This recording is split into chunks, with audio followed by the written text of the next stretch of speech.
Hello everybody, welcome back to Quest Junkies. It is I, Pat, your ever humble Dungeon Master, here with the state of play for October 2024. There's a lot to go through, so I'm just going to try and be as brief and as precise as possible. First things first, some of you may have been asking yourselves lately, where does the live streams go? What's happened? So I'm going to explain that. Recently, it's been difficult to get a lot of things scheduled. Myself and other people within QJ have had extremely busy July, August, September, heading into October. It's been very difficult to stick to our current schedule routine, and we've spent a lot of this year trying to find the best way to deal with when we have to cancel streams. And there's been one idea that has been circulating for the past 18 months that I've deliberately been avoiding because it's something that I didn't really want to do. But the way things are currently, it makes the most logical sense in order to keep things going and keep the consistency of quality across our content. In fact, make it better to some extent. We've decided then as a team to move to pre-record all of our content going forward. We've based this decision on a number of things, mainly the feedback that we've had about the content that we have pre-recorded ever since the back end of last year when we did Ascensions Incorporated and Candela Obscura. All the things that we've done pre-recorded since then have received incredible feedback, which we're very appreciative of. The benefits of that have been that we've had the extra post-production time to be able to make things look better, make things sound better, to basically up the production, as it were. And as I've been ruminating over this over the past few weeks, a couple of months really, I started asking myself, well, why don't we give our main shows the same level of quality and commitment? Because they're our flagship shows. They deserve just as much production. So ultimately, it makes sense to do that, because the other thing that it allows us to do is we can get a few weeks worth of content recorded before we start releasing it then. We'll still do the live streams on Twitch, and then we'll still be able to release the VODs on YouTube after the Twitch stream, and it allows us to be more flexible with our time. If there is a week when a few of us for a Redania session, for example, aren't available and we have to cancel, then we're still a couple of weeks ahead essentially. So the audience, the QJs at home, won't miss out because we will be ahead of the curve, as it were. And it means that, if we're getting a bit burnt out and we need to take a week off, we can take a week off, but the content still keeps coming out. So it's a way of ensuring less interrupted service, as it were, but also with the additional benefit of being able to make better content. So we've been putting together a plan of action on how to make this transition, which is why the live streams have stopped, because we are in the process now of getting ready to start pre-recording content as we move back into our sort of regular schedule, as it were. I'll touch upon that shortly. Now, the other aspect of this is going to be how our weekly schedule will look, because, for example, we can't release an episode of the Redania Chronicles on a Monday night if we're recording the next Redania episode on a Monday night, if that makes sense. So we don't know exactly what the schedule will be for the release and for the streams, but once we figure that out, we will make that clear and public everywhere so that everyone knows what to expect. It could be that Redania releases on Tuesdays or on Thursdays, or it could be any day of the week, but we will do our best to make sure that we are there in the chat, being able to respond to the chat as we always do, because that's the one thing that I always didn't like about the idea of going pre-recorded, because I love our integration with the people in the chat, and though it won't be the same, we will still be there and we'll still be able to talk with you all, and it means that community engagement is at least partially still there. Now, unfortunately, that is not the only change going forward. It is with regret that I announced that the Wildmount Chronicles will not be returning to Quest Junkies going forward. After numerous conversations at the table, it's become unfortunately clear that we're not in a position to continue the story going forward. Some members of the cast will be parting ways for various in real life reasons, which we respect people's decisions. I want to assure everybody there is no bad blood here. Nobody's being banned or forcibly removed from anything here. It is ultimately a decision we've talked through and ultimately have agreed on, and I want to send love and thanks to the wonderful players for 40 plus episodes of an amazing campaign, and I look forward to hearing about all the exciting things in their careers going forward, in all the creative stuff that they do. Go give them some love. They're wonderful people. So yes, unfortunately, the Wildmount Chronicles will be coming to a close, effective immediately. We're not sure what we're going to do with the Wednesday slot going forward, but once we know, we will let you know. But we thank you for your understanding. And it's always difficult when a campaign finishes early. It's happened on Quest Junkies before, and it can be quite a difficult thing to navigate. But the main thing is to not let it take away or sour everything that's come before. It doesn't take away from the fact that we had an amazing time over the last year and a bit telling this story with these wonderful characters and navigating the very complicated story, and it likely won't be the last we see of Wildmount. We may see some of these characters again, potentially. You never know. If there's one thing I've learned in this crazy creative space that we all occupy, is never say never. So yeah, watch this space, I think, is the best way to leave that one off on.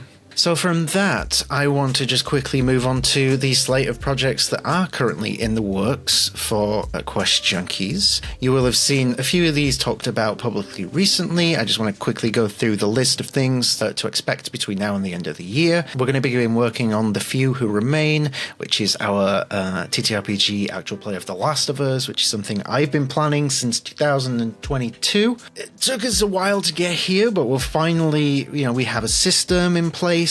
I have most of the cast picked out, and I have a full plan for the story. I'm aiming for somewhere between 4 and 8 sessions, depending on the pacing, because it's a brand new system, so we're not entirely sure what the pacing will be like. We'll find out when we get there. It will be fully pre-recorded and all that sort of stuff, as things usually are. We're aiming for a release in spring 2025 to give us ample time to get this story done, and it may feature some faces you've never seen before on Quest Junkies, or potentially some faces you've not seen for a very long time, so very, very excited for that. A little bit closer to now, next month, we will announce the official release date very, very soon. We have a trailer ready to come out.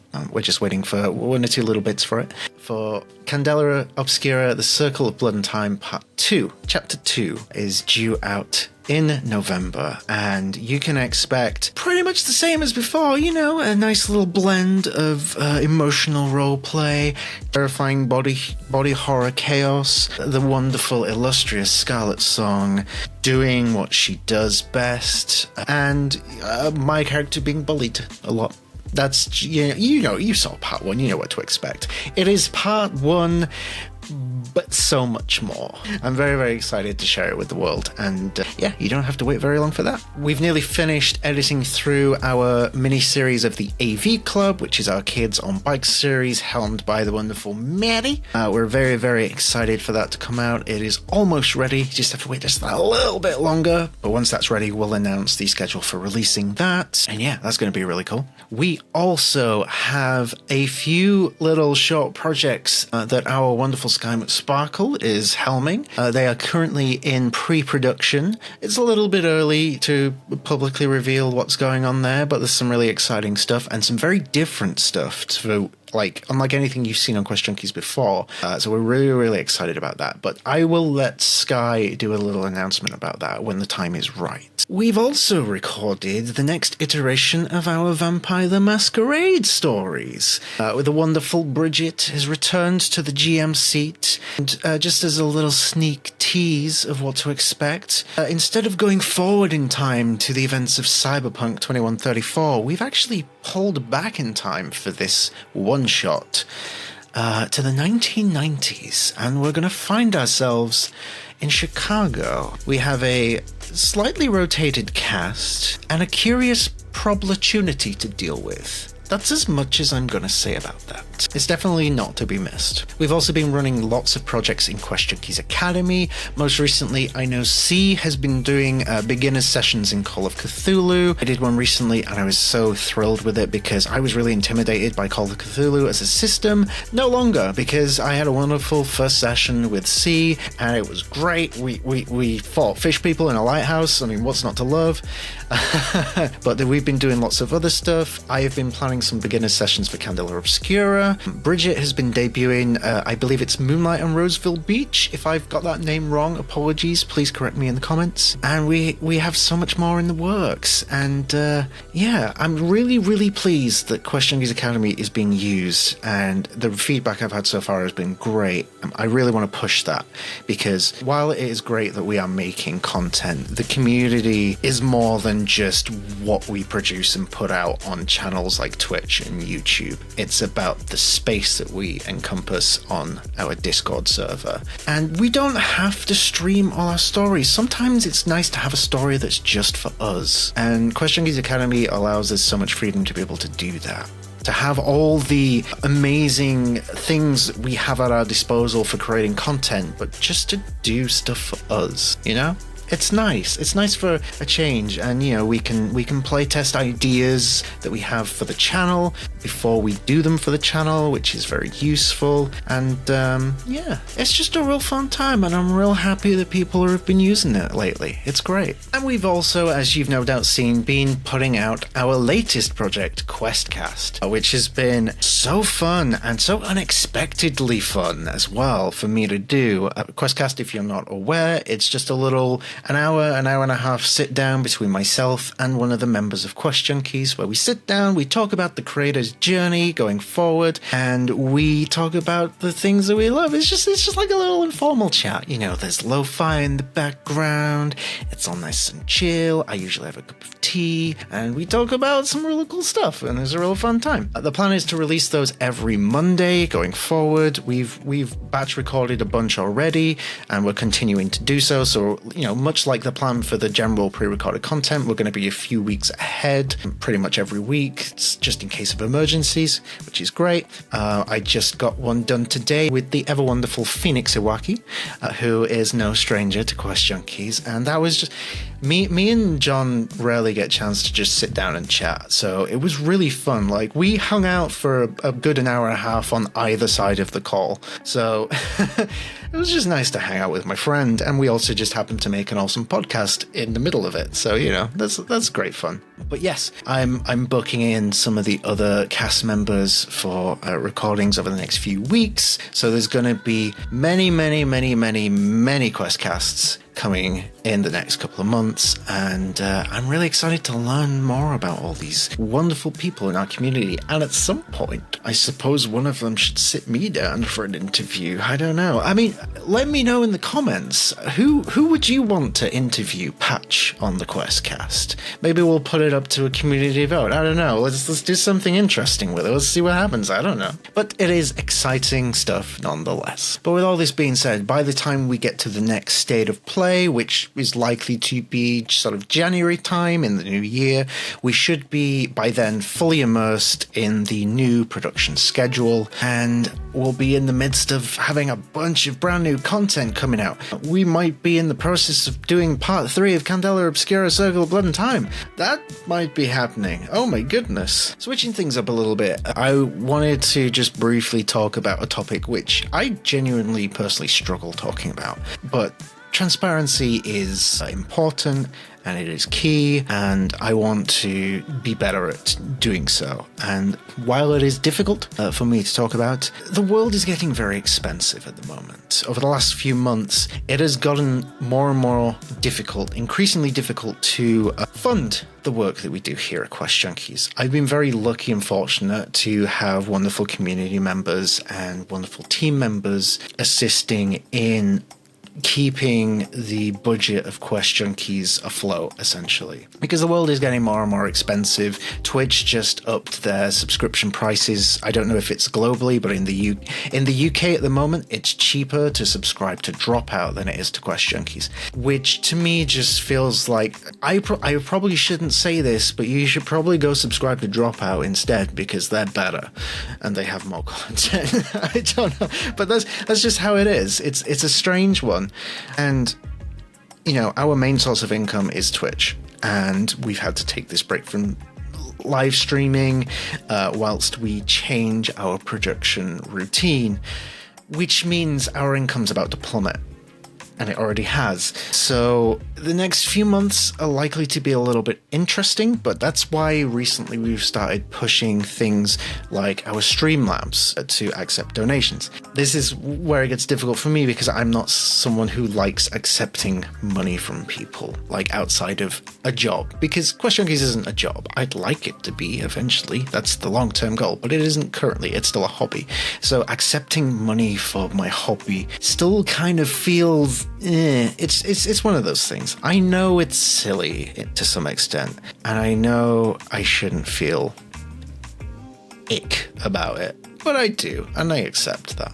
But I also accept that it's okay to talk about it. So, we have recently set up the Streamlabs donation link. You'll find it in the link below. The TLDR is essentially, if you enjoy what we do here, if you come back week after week to see what crazy antics they get up to, then chuck us a $5, $5 or something. It would, if everybody did that, it would fund QJ for quite a long time. Just a small little thing with another small little thing and another small little thing, and so on and so forth, all grouped together. It has a huge difference, because, as things currently are, and for pretty much the last 4 years, everything we've done has been out of my pocket.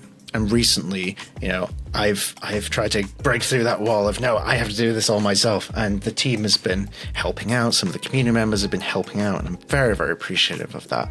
And we do that because we care, and we want this to continue. And, we have such wonderful supporters who, I've always insisted that the way QJ is run will include our community as a whole. Like, I want them to be part of it. And, we're taking that live element away, so to speak, with the move to pre-record. But there are still ways to be involved, and, your assistance can help guide what we do, Even if you're not sure, if you just send us a message and be like, hey, I want to help you guys out. What can I do? Just reach out to us. Like, we'll happily have that conversation with you. And the reason why we plug the Streamlabs so much is because we've looked across the whole width of choice on the internet for things like Ko-fi, Patreon, Streamlabs, PayPal, and all these things. Streamlabs is the one that takes the least amount of cuts, because everywhere takes a cut. Like, PayPal's terrible for it.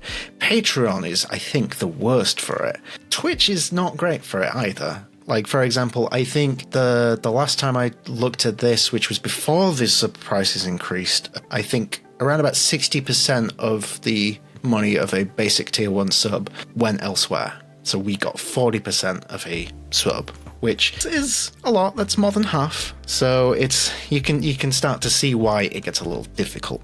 But anyway, I've talked more than I'm comfortable about that. A link will be in the description, etc., etc. Segueing over to a slightly different topic, but also somewhat connected, I am in the process of getting us a merch store back up and running. Eventually, I want to get us back on the merch store we had before. Shopify and Printify, they offer such a great range of content, and they're much more forgiving on international shipping. However, until we have a more realistic budget for it, we're not in a position to do so. So the plan will be to return to our original merch store from before we even had the name Quest Junkies. We had that set up on, I believe it was Stream Elements, because it's free. The downside is that there will be less variety of content, and some of the international shipping costs are dreadful, and there's not really a lot I can do about it. But I want people to be able to have the option. If the shipping costs aren't terrible for where they are, and they want a QJ shirt, well, I want them to be able to have the option. Because,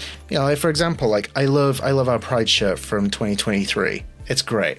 We didn't get to do one this year, unfortunately, because, we were without, like, the merch store and things like that. But we have that really wonderful, shiny new logo that we had designed by the wonderful Fox Spotter, and we'd love to be able to put that on a shirt. And we have come to an agreement about how to license that logo for merchandise, so we can... once that agreement is finalized, we can actually go ahead and do that, because that's literally the first thing I will be doing. As soon as that merch store goes live, I'm going to be getting one of those shirts because I want that amazing logo on a t-shirt. And, we'll be doing other little things, like I know there was a massive request for stickers, and we have all these wonderful little bits of art that we've had from our team members and such, the little caricatures and emotes that we've had done by Pat and by Show and by others. Well, I'm sure we could come to an agreement about putting some of those on stickers. But the thing to expect from the merch store will be less variety, less quantity. It's going to be more basic, basically. Basically. That's great literature, isn't it, Patch?